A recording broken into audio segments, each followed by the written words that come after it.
Hi పిల్లలు, అందరు ఎలా ఉన్నారు? బాగున్నారా? నేను కూడా బాగున్నా. పిల్లలు, నా కథలు బాగా వింటూ నాకు సపోర్ట్ చేస్తున్న మీ అందరికీ చాలా థ్యాంక్స్. ఇంకా నా కథలు మీరు షేర్ చేయండి, ఇంకా సబ్స్క్రైబ్ చేయండి, బెల్ కొట్టండి. ఓకేనా? కథ స్టార్ట్ చేస్తాను. ఒక కొండాపురం అనే గ్రామం ఉంటుంది. ఆ గ్రామంలో చాలా అంటే 2-3 ఇయర్స్ నుంచి వర్షాలు లేక చాలా ఇబ్బంది పడుతూ ఉంటారు ప్రజలు. కానీ అక్కడ గ్రామం ఇది కొండ ప్రాంతం కదా పిల్లలు. ఇక్కడ చిన్న కొండగా ఉంటే అక్కడ ఒక అతను గ్రామ పెద్ద రిలేటివ్ కొండపైన ఒక ఇల్లు వేసుకొని ఉంటాడు. అతని దగ్గర మాత్రం కొన్ని వాటర్ అంటే ఒక చిన్న ఏమంటారు సరస్సు లాగా ఒక చిన్న వాటర్ ఉంటుంది తన దగ్గర. ఎప్పుడు చూసినా వాటరు అక్కడ ఇంకిపోవు అనమాట. తను ఎలాంటి వాడంటే ఒంటరిగా ఉన్నా కూడా చాలా అహంకారము, డబ్బు మీద చాలా ఆశ అనమాట అతనికి.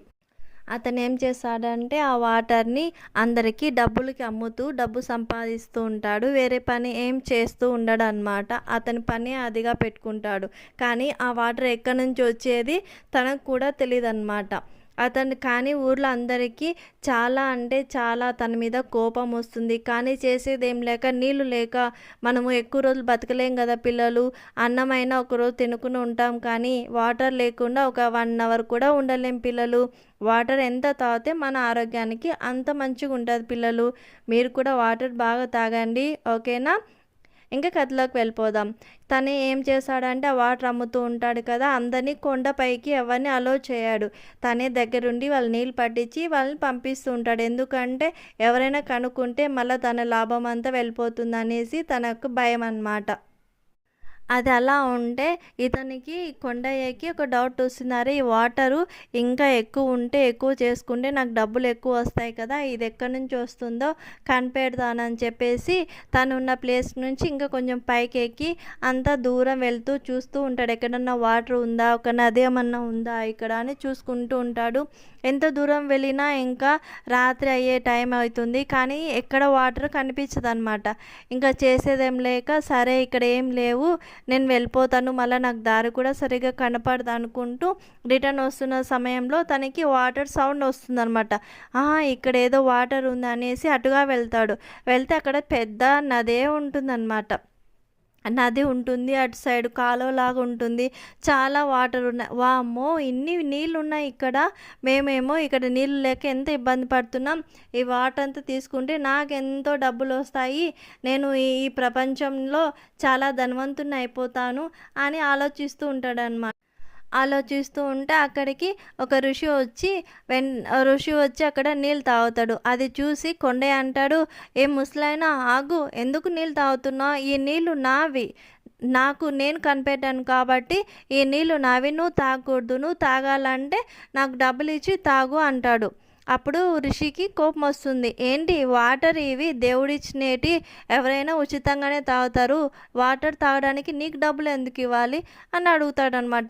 లేదు లేదు, నేను కనిపెట్టాను ఈ నీళ్ళు అంటే. నువ్వు ఎలా కనిపెడతావు? కొన్ని సంవత్సరాల నుంచి ఇక్కడ నేను తపస్సు చేసుకుంటూ దాహం వేసినప్పుడు వాటర్ తాగుతున్నాను, నువ్వు ఏంటి ఇలా మాట్లాడుతున్నావు అంటే, లేదు నువ్వు డబ్బులు ఇచ్చి తాగు, లేదంటే నేను ఒప్పనా అని ఇంకా కొట్లాట స్టార్ట్ చేస్తాడు.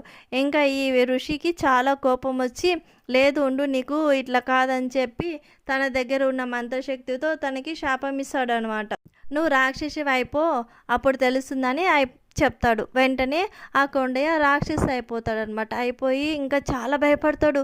అయ్యా నన్ను క్షమించయ్యా, ఏదో అహంకారంతో నేను మాట్లాడేశాను, తప్పైపోయిందయ్యా, నన్ను క్షమించు, ప్లీజ్ ప్లీజ్ అని చాలా బెగ్గింగ్ చేస్తాడనమాట. అంటే అప్పుడు ఋషి అంటాడు, ఒక్కసారి శాపం ఇచ్చాక దాన్ని వెనక్కి తీసుకునేది లేదు, ఒకసారి ముందుగా ఆలోచించాల్సింది నువ్వు అని అంటాడనమాట.